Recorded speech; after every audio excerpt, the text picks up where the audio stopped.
On our Carolina Impact page at pbscharlotte.org. Well, finally tonight, they've been playing the blues at Charlotte's Double Door Inn ever since it opened back in 1973. But now, fans of the legendary Live Blues Club are also singing the blues. The Double Door is closing in January after 43 years to make way eventually for a new college academic building at Central Piedmont Community College. Tonight, as part of the Remember When series, Carolina Impact's Jeff Saunier takes us inside one of the oldest live blues clubs in the country. Well, hi, Amy, and welcome to the place they call Charlotte's home of the blues, which actually, used to be somebody's home. The Double Door Inn starting out as an old house built back in the early 1900s, but since the 70s. Well, come on in and see for yourself. The Double Door is sort of a living museum of Charlotte blues history. Guitarist and singer Rick Blackwell is part of that history. So is percussionist Jim Brock, both original members of Double Door's house band 21 years ago. I cut my teeth in this room. I moved to Charlotte when I was 25 years old, and this was the first place I ever played when I moved here. Mr. Roy, you good? Mike Martin's been behind the bar at the Double Door for 38 years. We have a lot of fun when we're working. Great bands. I mean, it's like leaving one part of your house and going to your music room and just sitting down. And then there's Joe Cadu over on the dance floor, who's been a Double Door regular for 43 years, since the very beginning. Ever since they opened the door, the second day they opened the door, came in, they had a bumper pool table out back where the kitchen is. The wall ended right there at the sound booth.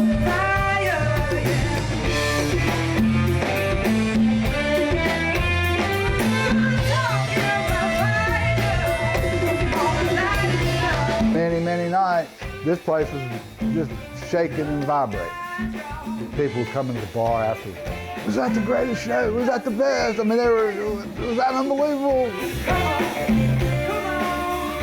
Providing people with musical memory. Just having people just say, well, I remember seeing so-and-so at the Double Door. Nick Karras, who founded the Double Door with his brother Matt, says everybody remembers the night Eric Clapton stopped in. Woke up this morning, feel around for my shoe. Well, almost everybody. I missed out on Eric Clapton. I was busy that night. Were you here at Clapton night? Yeah, I waited on him right there. And Clapton got a Coca-Cola, and he probably sat in a chair right about there. Sat and listened to the band, played about 6 songs, and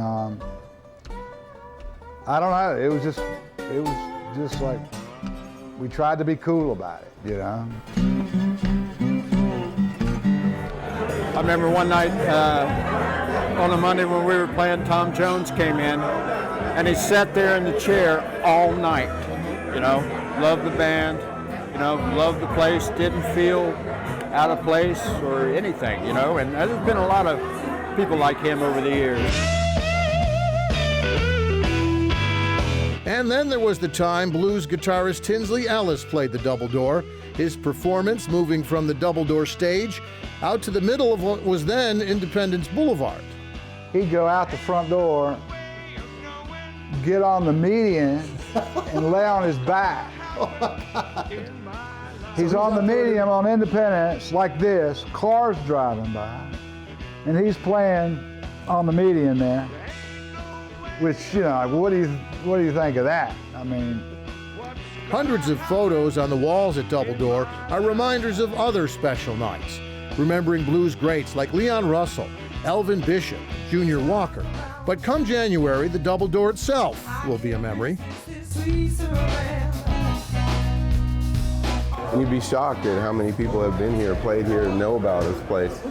And it has a special meaning to them. Saxophonist Ziad Rabia shares that message on stage. Because this is one special place that no one will ever forget in the history of Charlotte, North Carolina, I can tell you that.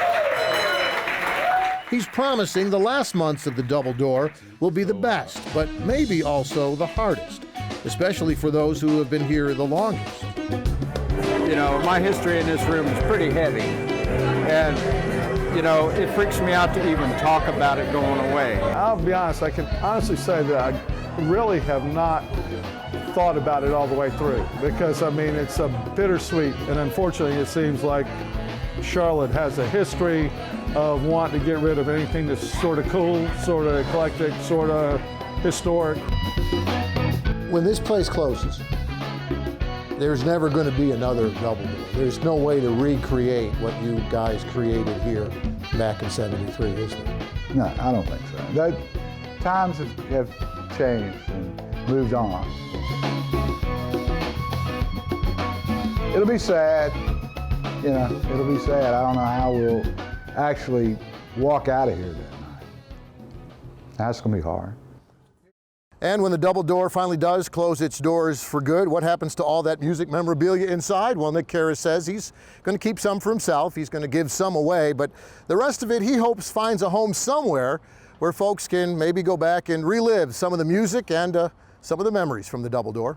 Amy? Thanks, Jeff. The college says actual construction at the Double Door location is still several years away, but once the college owns the property, state law prohibits operating a bar there. Well, before we go, we want to let you know about the launch of our brand new website. On the homepage, you'll find an interactive program guide so you can find out quickly when your favorite program airs on all 3 of our channels, PBS, NHK World, and Create. In our new kids section, you'll find lots of fun educational games for your kids and grandkids, as well as really cool videos.